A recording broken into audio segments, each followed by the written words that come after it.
सुप्रभात मान्यवर, मैं डॉक्टर एन नीरज अपने चैनल बाबा होम्यो निलय में आप सभी का यथोचित अभिवादन करते हैं।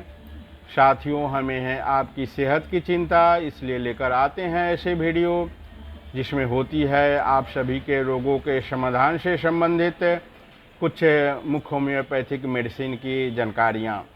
साथियों, आज हम जानेंगे सोराइसिस रोग के विषय में। साथ ही जानेंगे कि सोराइसिस और एक्जिमा में अंतर, हम कैसे पहचानें कि यह रोग एक्जिमा है और यह रोग सोराइसिस है।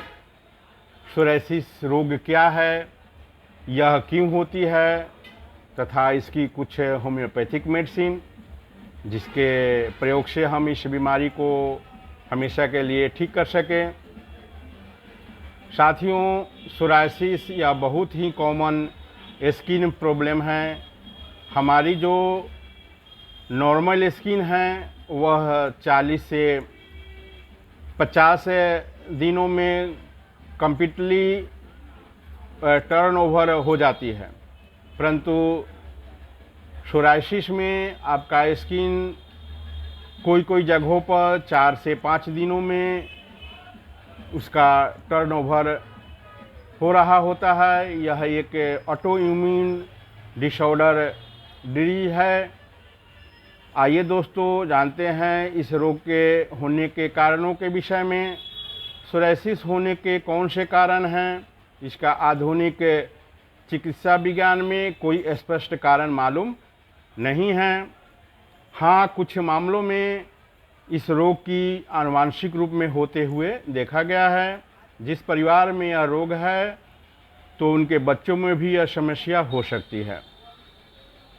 खान पान की गलत तरीका भी इस रोग की उत्पत्ति के कारण हो सकते हैं। जैसे मछली खाने के बाद में दूध अगर हम लेते हैं तो यह बीमारी सोराइसिस की जो है वह हो सकती है।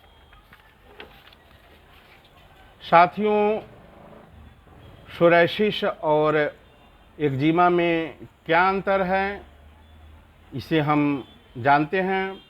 एक्जिमा में जो इचिंग की समस्या है वह सोराइसिस के मुकाबले अधिक होती है।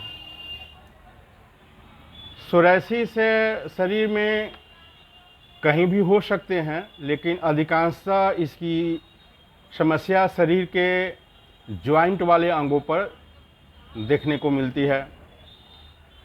यह रेडनेस लिए हुए मोटी और उस पर पपरियाँ उधरने वाली होती है।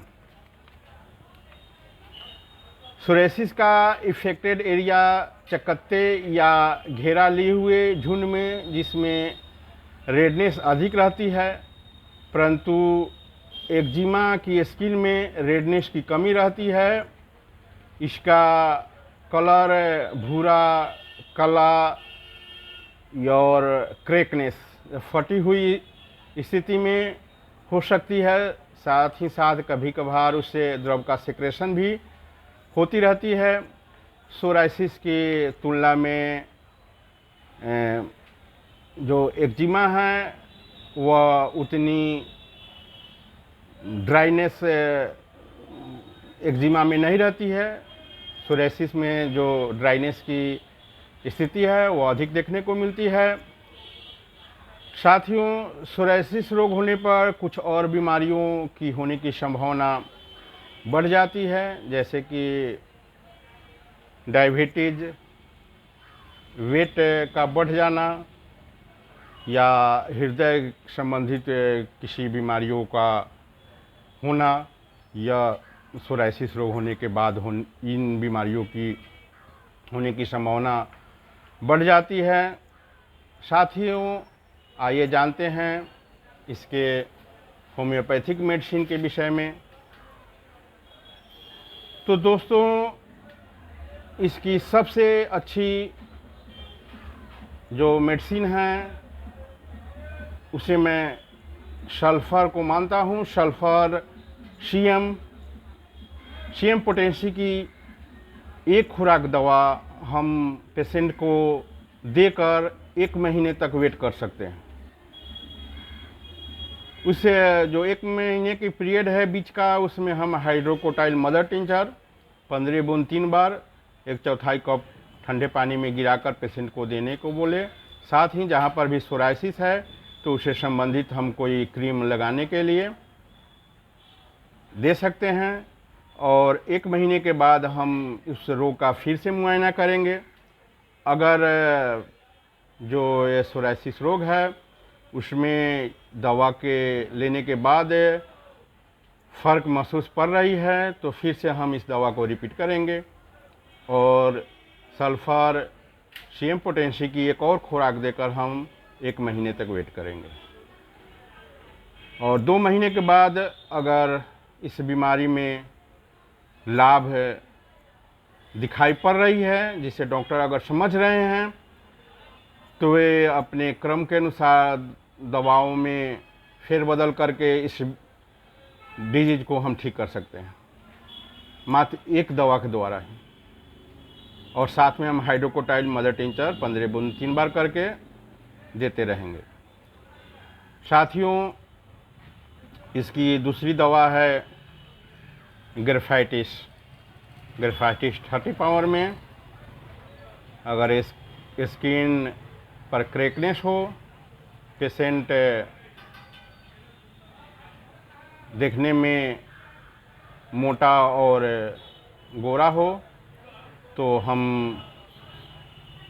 ग्रेफाइटिस 30 पावर दवा को पेशेंट को खाने के लिए देंगे। साथ में हाइड्रोकोटाइल मदर टिंचर हम चलाते ही रहेंगे।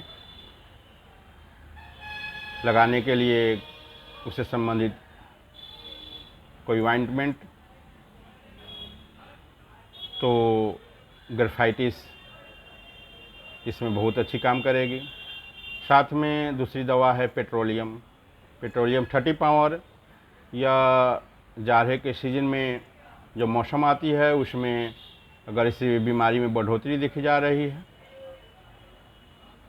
तो इचिंग के साथ अगर इसमें भी क्रैकनेस आ रही है तो हम पेट्रोलियम 30 पावर इसकी 2 बूंद 3 बार करके पेशेंट को खाने को देंगे। साथ में हाइड्रोकोटाइल मदर टिंचर और उससे लगाने संबंधित कोई ऑइंटमेंट हम पेशेंट को दें, तो धीरे धीरे करके यह रोग समाप्त हो जाती है।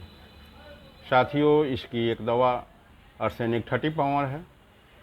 ये आर्सेनिक 30 पावर जो दवा है, इसकी जो खुराक है यह 2 बूंद 3 बार करके हम पेशेंट को अगर देते हैं तो यह समस्या धीरे धीरे ख़त्म हो जाती है। साथियों, कुछ और दवाएं होती है जो सिम्टम्स के अनुसार चलती हैं। तो जब भी आप इस सोराइसिस डिजीज का इलाज अगर करा रहे हैं तो आप नज़दीकी डॉक्टर को सर्च कर लें, उनसे मिलें और उनसे परामर्श लेकर ही किसी भी मेडिसिन का प्रयोग आप करें तो अच्छा रहेगी। थैंक यू, धन्यवाद।